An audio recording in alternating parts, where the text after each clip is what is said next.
What's going on, everybody? Today we're going to be working on the short block and maybe get the long block all built up.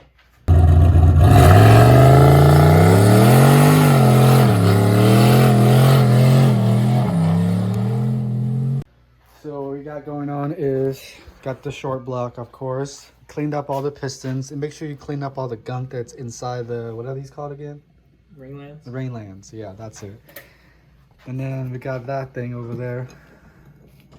This files the piston rings, so we're gonna file the end gap because this engine might see boost or nitrous or something, so you don't want the piston ring to touch. That'll break pistons when they touch. They get hot, so you file them, you just hold it like this. File. Super interesting. Super interesting, but very critical. So you want to toss the ring in? Yeah, just kind of. So this one looks like it had some gap. Let me grab the. You even it out. Yeah. So you take one of the old pistons. Go down about an inch. Get your feeler gauge. I didn't really go down far enough, but get the idea. And you just find a feeler gauge that fits in there. I think it should be like 15 thousandths right now. That's super loose. What is that? That's 0.017. Yeah, you're looking at 15,000 stock, I think. So here's 0.021. 0.21? Holy crap, these rings are gapped. Well, we did file it a little bit. Oh yeah, we did. I don't know how fast it comes off. Well, this ring is just one of the old ones. We're going to be using new rings. 0.024. Are we doing millimeters or? We're doing inches, thousands. Thousandths. 0.024. So that that's going to be like the amount of gap we want. 0.024? No, 2.8. We want 28 thousandths for like 15 pounds of boost. What's that? Like 50. Well, anyways, you get the point. All right, so we got some progress going. I just wanted to give you guys a nice update. This is what we got so far. We got the pistons and rods and lifters in. So I use the LS7 style lifters. And then LS1 rocker arm. Oh wait, yeah, that's what I'm gonna put on the LS1 rocker arm with the trunnion upgrade. You gotta get that.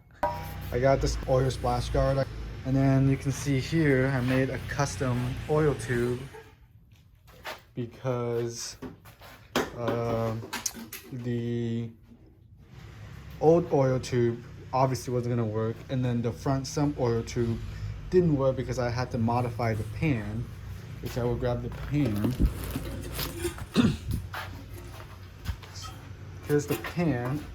You can see I modified it a good amount. Here, let me put it on. You can see that fits pretty well. I got a G-Force CD009 to LS adapter plate and flywheel. We're gonna put the adapter plate on. Then we're gonna bolt the engine to the transmission with the adapter plate. And then what we're trying to do is see how we're gonna mount the engine, because Gabe's too cheap to buy engine mounts. I'm not paying $300 for some freaking engine mounts when I can make it in an hour for 50 bucks. Mark my words, 6 hours. Nah. Yep. Anyways, that's what we're doing. So that's why we didn't put in the pistons, just so that it's a little lighter, so we can maneuver it better. But here's the kit actually.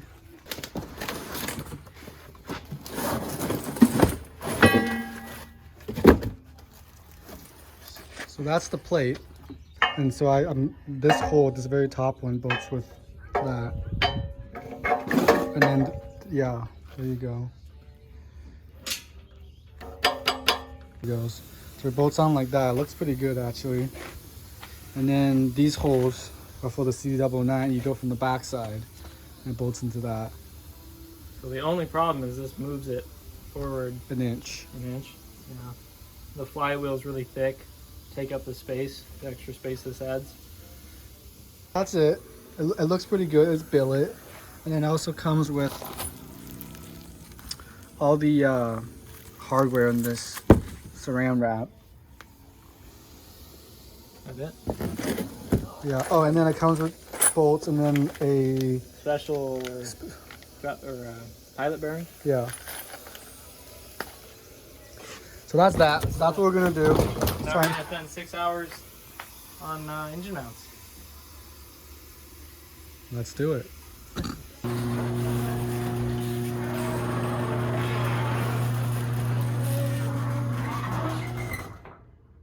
Oh, hey guys. Like my shaft? I'm just letting it chill in the breeze. What do you think? Pretty nice, huh? Huh? Okay, but on a serious note, just got my brand new custom Driveshaft back. I had a shortened, I think it was 4 1/8 inch. Fronts are 1310 U joints and the bottoms are 1330s. Yeah, I mean, it's been balanced and whatnot. So the reason I had it shortened is because originally I wanted to keep everything behind the transmission exactly the same as is. And I really didn't want to cut anything or shift the transmission or do anything like that. But after testing the engine when we were making engine mounts, we've decided that it'd be a whole lot better build if we just bit the bullet and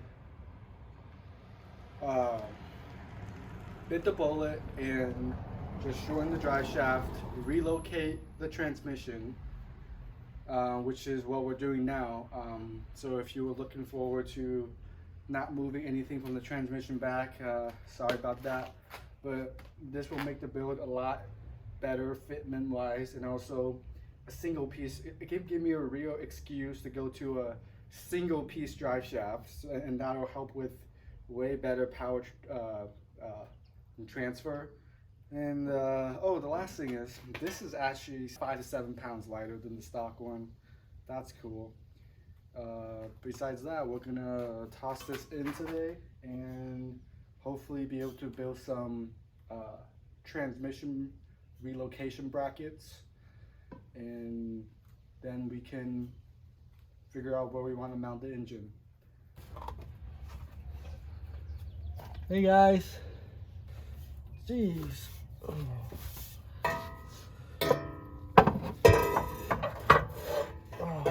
This is not ideal.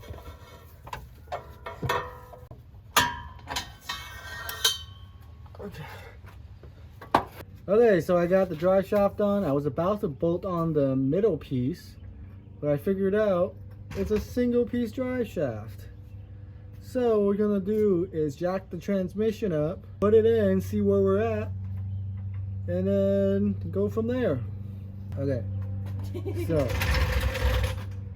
actually we are ahead of schedule. This piece needs to come off because I'm using a shortened version of it.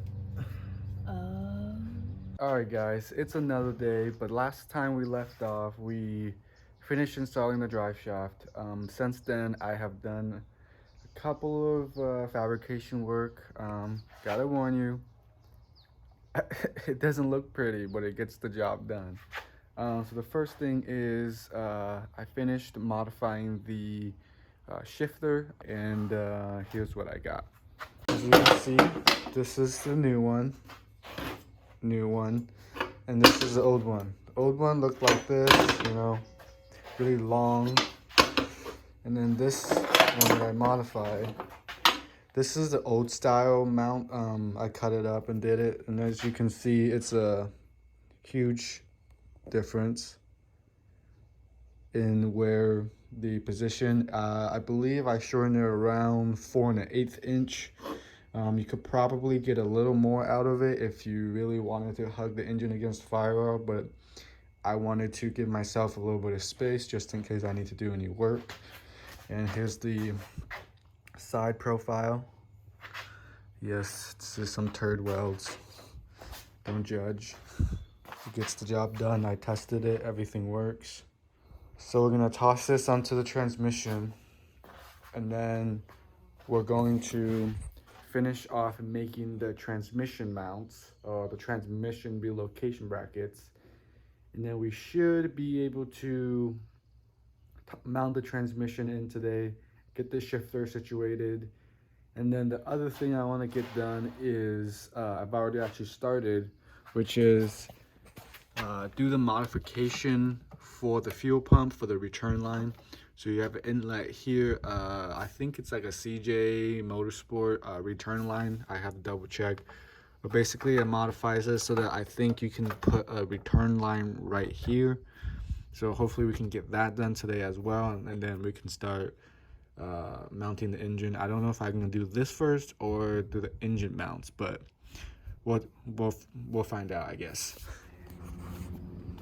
All right, ladies and gents. So I got the fuel pump mostly done. I just got to put it back in the housing.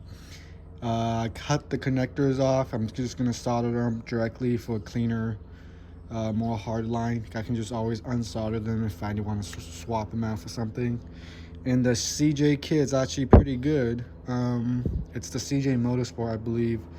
This is the adapter so you can put an NA fitting on it. This is going to be the new return line. This top green washer actually has like a gasket thing on the inside of it, and then I have another washer on the bottom. It's all pretty good, and it's all aluminum fittings, I guess. But yeah, I think it turned out pretty good. Just gonna solder those on.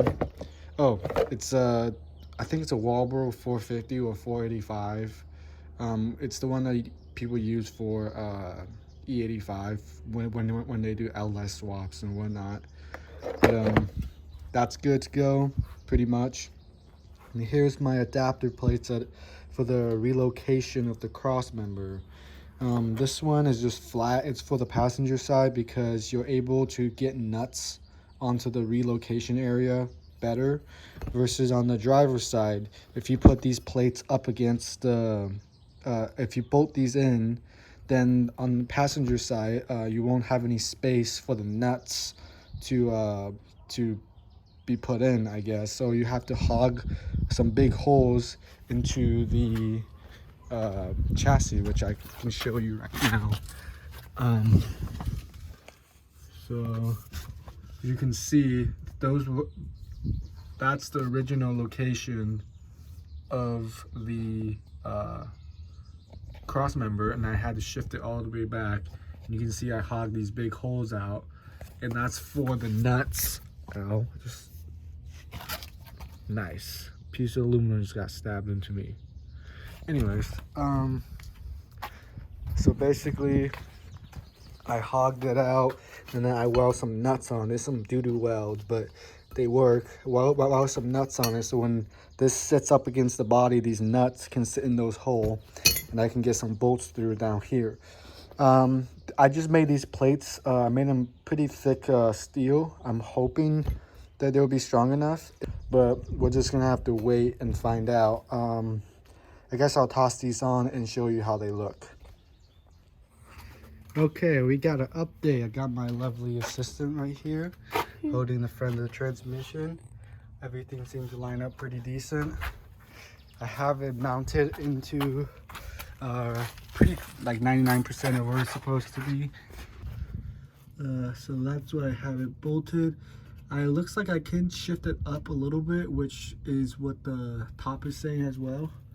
But as you can see, that this bracket is flat as it can be, which means that there's not it's not being overloaded. Seems like it's sturdy enough to hold all the weight. And as you can see, same with over there. Full focus. Come on, there you go. Looks pretty good. As you can see, if we can move it forward just a little bit, that would be ideal. Yeah, I'm just gonna go ahead and do that and then give you guys an update. As you can see, it sits pretty nicely. It's pretty low. I'm gonna probably have to raise it up an inch in order for the engine to actually be able to bolt onto it. but it looks nice, and it is. Oh yeah, there it is. It's all finished and bolted. I did be able to push it forwards, and as you can see, it looks a lot better now. If I can just straighten it out. Oh, excuse me. If I straighten it out, but you guys just gotta take my word for it. It's really straight on there. So I'm really happy with that. Now I just gotta figure out how the transmission, how the engine is gonna sit in here, and where the placement is, and how I'm gonna deal with the oil pan problem that I'm probably gonna have to deal with. But besides that, I think that concludes for this video, because it's getting really long. If it's not too long, I'll probably add the engine mounting process, but I think this is gonna be it. So I guess I'll catch you guys in the next episode when we deal with the engine.